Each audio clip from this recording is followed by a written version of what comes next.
replacement version 2.0, that's exactly what we did. We failed at a system implementation with a different implementer, corrected course, engaged Zia, and now we're on the path to success. So Kristen talked a little bit earlier about some of the methodology that we followed. I'll touch on some of that, but it's really going to be, my presentation is going to focus on the experience of the customer in the process and kind of the lessons that we learned over the last 28 months. A little bit about the company. Founded in 1930, we're a property and casualty insurer, primarily in the insurance for transportation companies. Large trucking fleets, FedEx ground delivery is one of our biggest customers.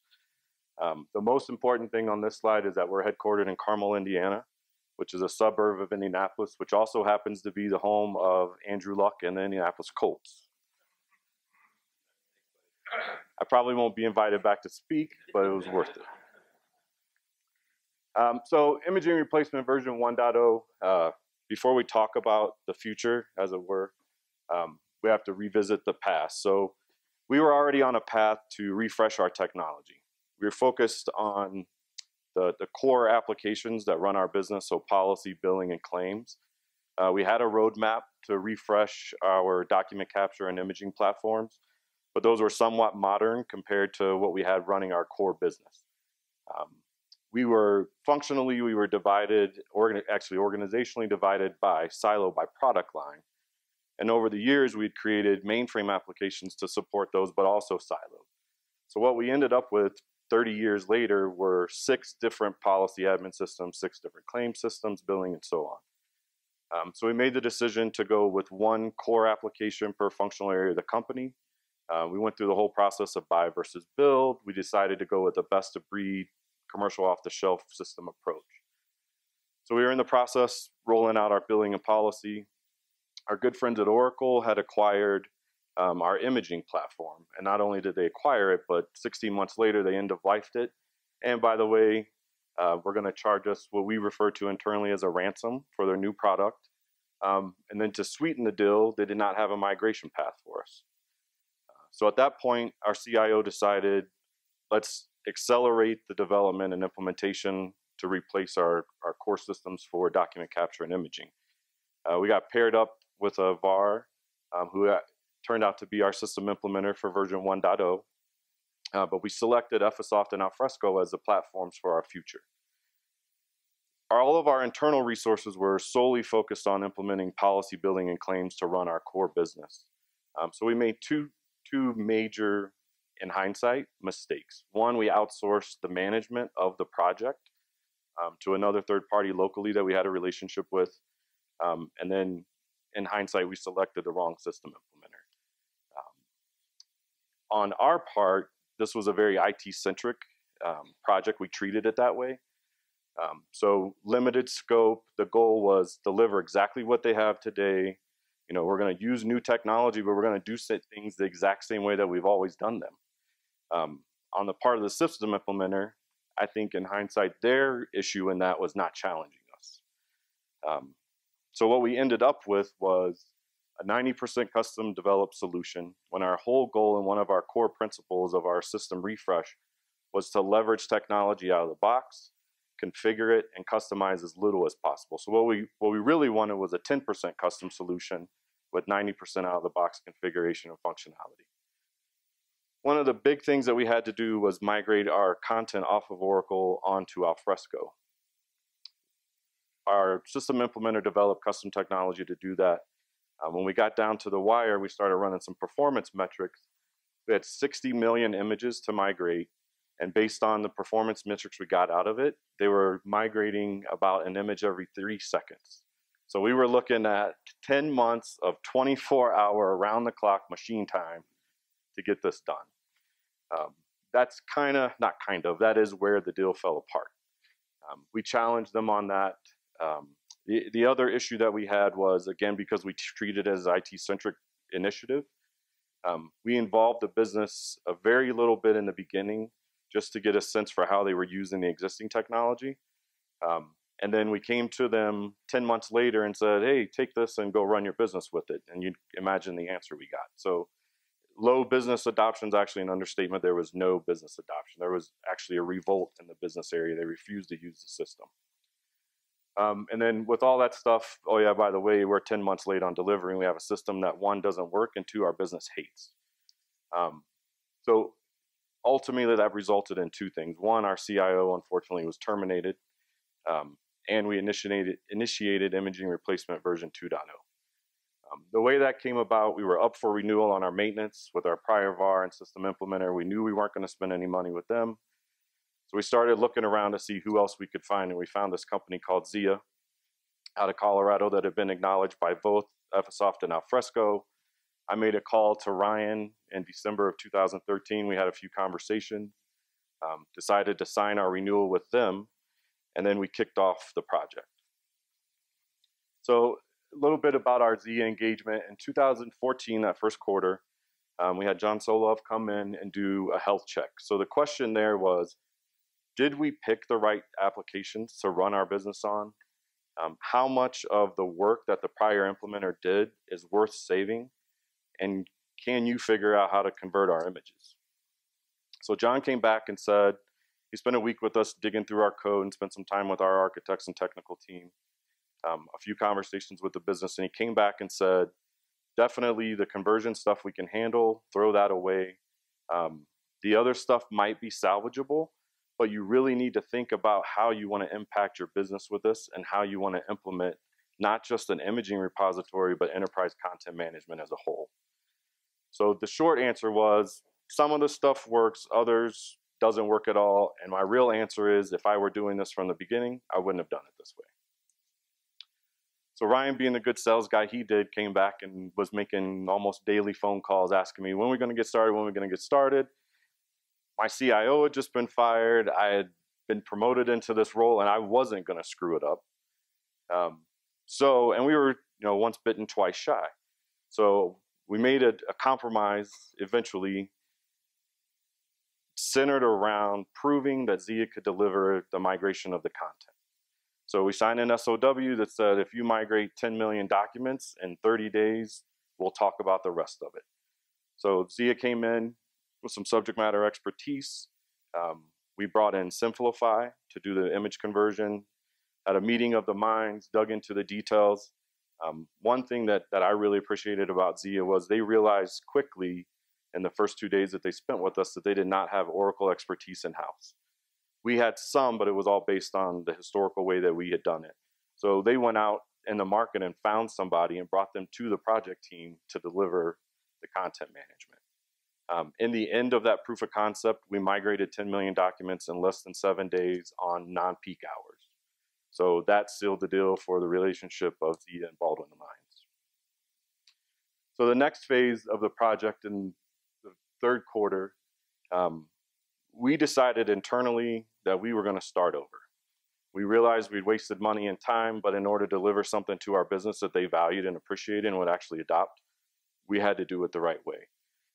And the biggest piece of that was turning this into a business initiative, not an IT initiative. So we brought in Mike Mueller and Kristen Harris, and they came in and spent 30 days remotely and on site, digging in and challenging our business on how they did things.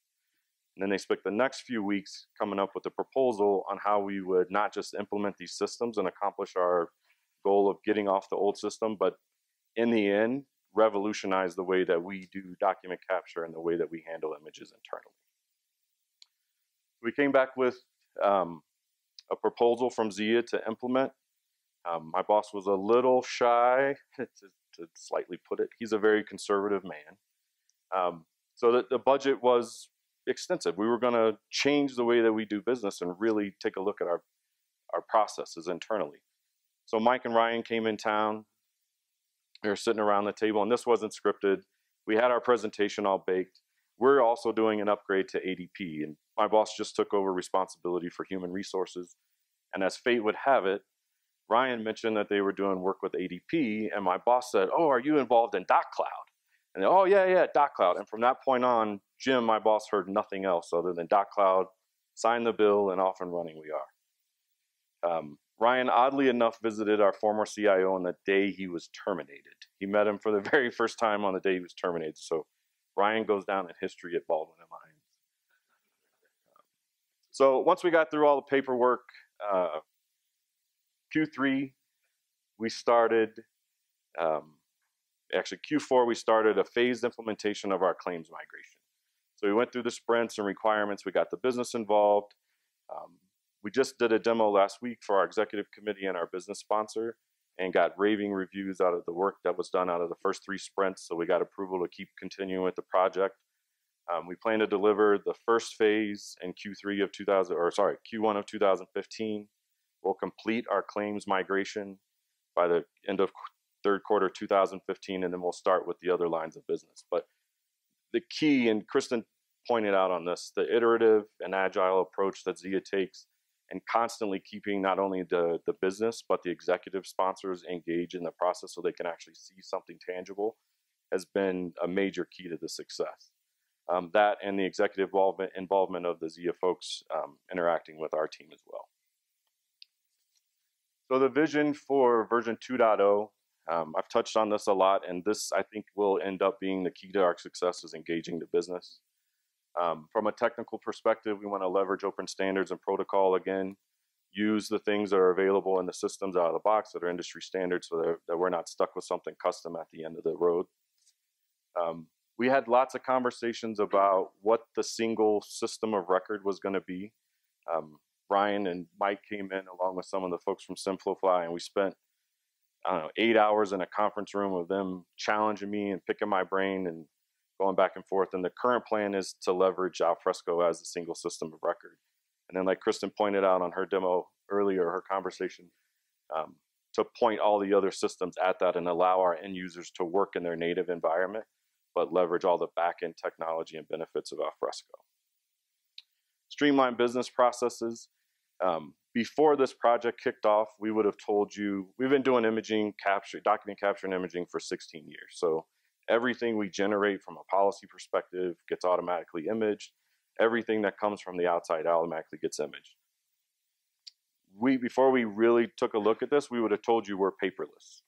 When we started digging around and asking people what we did, we found out we're not so paperless. So paper comes in, it gets sent out, it gets separator sheets. So I could be happy to know we have separator sheets out the yin yang. We're part of your life's mission to get rid of those. But then they would send them down to the scan room and they would get imaged, and a workflow would get generated to someone to work on a piece of work. They would print that off and put it in a paper file. So we started doing some print analysis, and we were printing something like 300,000 pieces of paper every week from our claims department for a paperless process. So what we're going to do is we're going to do front-end document capture. We're going to scan on the front end, so we never put that piece of paper in anybody's hand outside of the mailroom. Another key factor that we wanted to accomplish is technical knowledge transfer.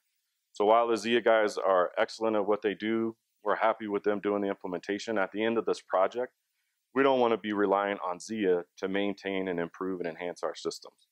So part of our roadmap for our project is to one, ingrain, so we have an embedded team of our developers, our architects, along with the Zia staff, and then do training along the way so that at the end we're actually self-sufficient. And then one that's a goal that was a stretch goal that we weren't sure how it was going to operate. Our average tenure at Baldwin is somewhere around 17 and a half years. We've had more attrition here lately, and we're growing, so that number's shrinking. But a lot of our business leaders have been with the company over 20 years. They've done things the same way every day of the week, every week of the year, forever and ever. So pulling that cultural change off, we thought was going to be a challenge. Turns out, once you get people engaged and excited about something, they'll actually trigger the change, and you don't have to drag them along as much. So the results, we don't just have business engagement. I think it's fair to say we have business ownership, specifically with our claims department. They have really grasped the concept of what they're doing. They're excited about the project. And then executive support, and not just from the technical staff. So my boss has always been a huge proponent and supporter of the project, but now the claims executives, underwriting, sales, marketing, and legal, they're getting wind of this project. So bad news is, right, for some of us, they want it to go faster. But the good news is they want it and they realize the value of it. The other thing we've done is we've adopted CMIS, not only internally, that was a foregone conclusion with the solutions that we selected, but we're actually influencing other vendors, so our policy vendor, our billing vendor, and our claims vendor, to adopt that same methodology to make the integration much easier. I mentioned earlier, Alfresco is our system of record. With our first phase, we have integration to both policy and claims scheduled. Alfresco will serve as that back end. Re-engineering business processes, I talked a little bit about that. It's actually going to the extent where our scan room is going to physically relocate to adapt to the new processes. We're actually bringing OPEX scanners in, so we're revolutionizing and standing their old process on its head as part of this project. And then knowledge transfer, we actually had 2 of our architects in town this week for Ephesoft training, and we'll grow on that as we go. But we're taking it a piece at a time and making sure that at the end we're good. And now change is actually a way of life for people that we didn't think was going to be very easy to convince to change at all. What's the future look for ICE? And Ike and I did not plan this whole future and history, and it just worked out. So all content in Alfresco, right now we're focused on policy documents and claims documents, but just like everywhere else, there are tons of SharePoint sites, shared folders. We got lots of work to do to centralize that. Expanded workflow. One of the issues that have come up recently is our legal department on contract negotiations and claim or legal settlements. They want more visibility and tracking into their legal process, so we'll expand workflow into that. One of the big initiatives we're going to have for next year is electronic delivery of content to our customers and policyholders. Today we print millions and literally millions of pieces of paper that get mailed out to our clients. We started with some email, but then we run into size limitations, so we're going to look at doing some secure document enablement and access through Alfresco to the policyholder and customers. And then we're going to touch on the surface of records management, but primarily focused on automated content retention. We don't have a retention policy today, and that makes us open for legal issues, so we need to get that wrapped up and implemented through Alfresco. That's my spiel. Are there any questions? Yes.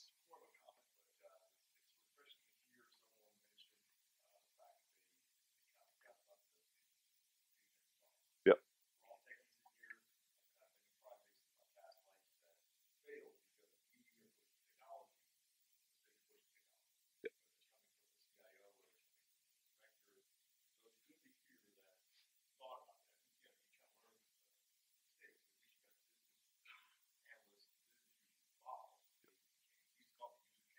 Right.